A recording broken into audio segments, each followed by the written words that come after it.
So yeah, I just want to encourage you all to use less plastic, less single-use plastic.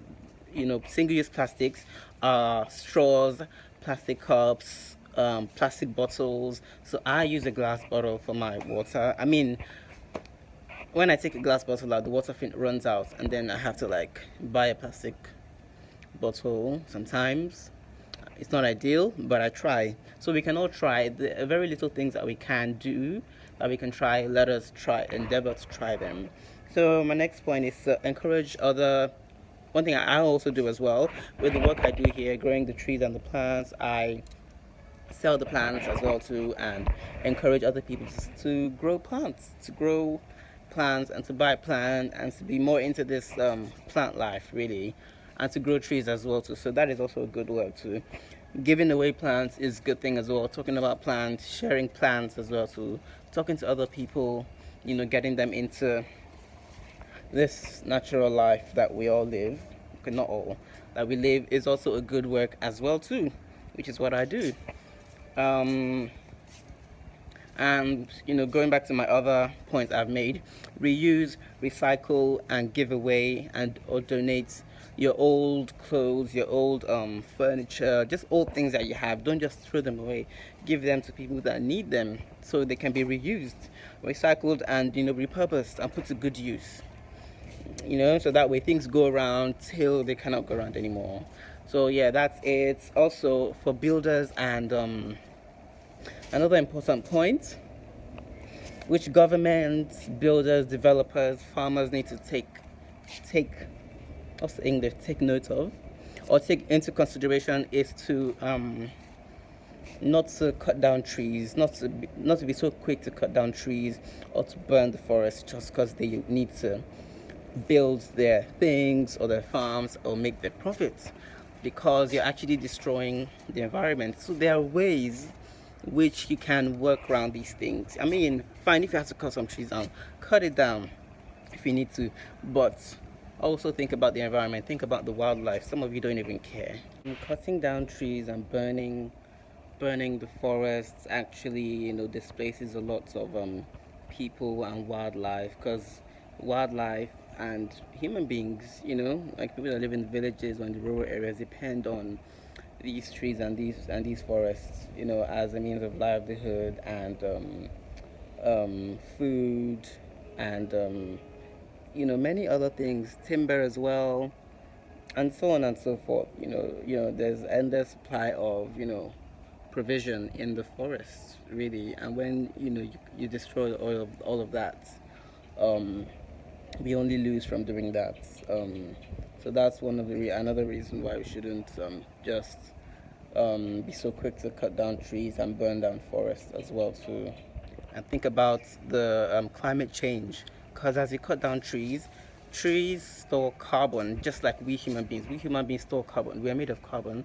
So when we die, we release the carbon as well, same as the trees. And when carbon is released into the atmosphere, um, it heats. Well, I'm not to get into much scientific facts. I don't even know all the scientific jargon, but it causes overheating of the earth really. So when you keep on cutting down trees, there's no more trees, no more carbon. They cannot cool down the environment, and the atmosphere is overheated, and that causes climate change. I mean, right? I'm in my garden right now. It's meant to be cool. As you can see, I've been sweating throughout this video. It gets increasingly hot. It's getting increasingly hot, really. It's been hot this month, February, no, January and February as well too. And I know it's because of climate change. Sometimes I'm in my car, I don't put on the AC, and it's so hot. And I remember, like, when back in the day, when I used to be in my mom's car, this was in the early 1990s. ACs didn't seem to be that common, and most cars would wind down their windows,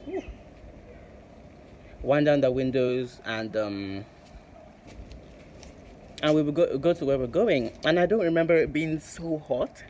I don't remember dripping with sweat in cars, but these days that's what it seems like. And it's like, why is it so hot? It's because we live in the city, and there's such a thing as it's because we live in the city, and there's such a thing as oh, what's the word? Something about when you're in the city, and because of all the buildings and the activity in the city, it's generally much hotter within the city than outside the city.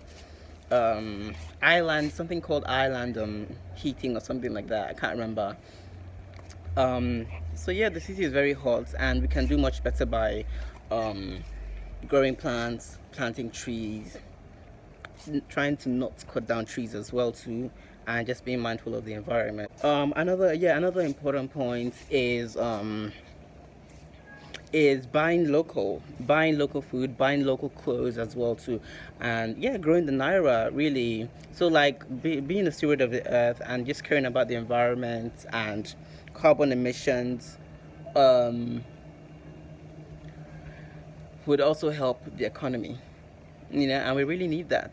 We really need that in 2021 for Nigeria. So buy local food, buy local clothes, import less. I mean, we still rely heavily on importation, and we all really do. But we can get there eventually, by continuing to manufacture our own things, grow our own things, make our own things as well too. That way we can, fully go local. But yeah, support all your local like vendors and sellers and buyers of things really. So yeah, I believe that is all I have to say. I hope those weren't too much or that wasn't too long. I think it's already too long anyway, but I'll edit this down and try and make it as concise as possible and make it make sense. So yeah, thank you very much for listening. I hope you're somewhat entertained and educated by this video. And actually, my last point is to do your research. As I always say, as I said in my last video, do your research, educate yourself as well too. That is key to knowing more about being a steward of the earth, knowing more about caring for environment and taking actions, positive actions that would impact your environment positively. Yeah, so hope you were educated and entertained by this video. Feel free to like and subscribe if you want to see more of these kind of videos. So yeah, stay blessed and take care. See you in the next video. Bye bye.